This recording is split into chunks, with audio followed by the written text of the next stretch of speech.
refractive surgery in glaucoma suspects. Good evening, everyone. I think first we have to define our question. We are speaking about glaucoma suspect, that's to say a cup disc more than 0.6, or a definite field defect, or an optic disc hemorrhage, or an intraocular pressure above 21 millimeters mercury, or an occludable angle. And the common refractive surgery we are speaking about, whether intraocular refractive surgery or corneal refractive surgery. For intraocular refractive surgery, clear lens extraction can be done in glaucoma suspect. I don't think that there is any objection that a glaucoma suspect can be subjected to clear lens extraction.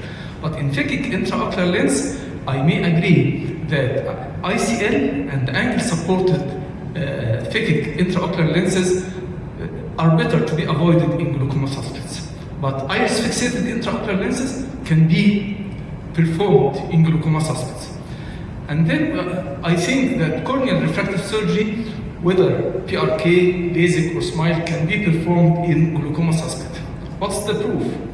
For iris-fixated intraocular lens, provided there is a good peripheral iridectomy, the review of literature proved that within 1 year of surgery, intraocular pressure did not significantly change. So there is no contraindication for iris-supported intraocular lens for glaucoma suspect. For corneal refractive surgery, we have some issues, and we have to respect the corneal thickness, because we have to remember that thin cornea, people with thin cornea have higher risk of glaucoma and higher risk of glaucoma progression. So we have to respect the rules concerning the thickness of the cornea. The suction ring in LASIK should be applied for the minimal time we can. The big problem is the measurement of the intraocular pressure. After corneal refractive surgery, intraocular pressure is usually underestimated by 0.5 to 5 millimeters mercury. But still, we have some devices that can measure the intraocular pressure more or less accurately, as the Tonopen, the Pascal, the ORA, and the Corvus. However, we can use our Goldmann applanation tonometer, provided that we can add an amount to what we read in our clinic, either 0.5 millimeters for each diopter of correction, or the difference between the post-operative intraocular pressure and the intraocular pressure and the pre-operative intraocular pressure in every time we measure the intraocular pressure, or we use the ORA.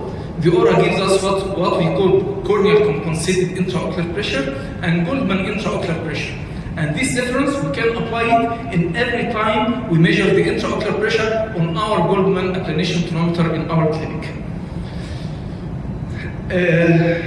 People with glaucoma suspect are usually more subjected to be steroid-induced, so they need frequent follow-up, and we have to be acquainted with what we call PISC, pressure-induced stromal keratopathy, in which patients with steroid-induced ocular hypertension, the aqueous is pushed in the space between the flap, the interstitial space, and then it gives a haze, which gives a false impression that this is a diffuse lamellar keratopathy or sands of Sahara. So we push more steroids, so the intraocular pressure is getting higher, and when we measure the intraocular pressure, we applanate the flap against this space, not against the anterior chamber, and so it gives us false low intraocular pressure. So we have to be acquainted and look for this.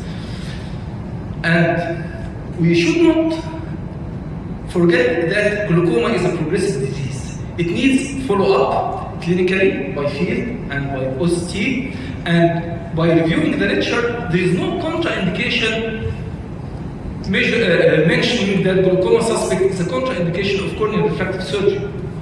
And even when there is absolute contraindication, it is for uncontrolled glaucoma and relative contraindication for controlled glaucoma.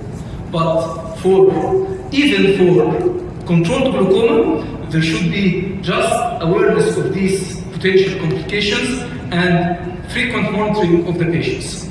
So the take-home message is refractive surgery is not contraindicated in glaucoma suspects. Clear lens extraction can be performed safely in glaucoma suspects, iris fixated intraocular lens can be performed with good peripheral iridectomy, and corneal refractive surgery can be performed after good counseling and with close and proper follow-up of the patient. Thank you.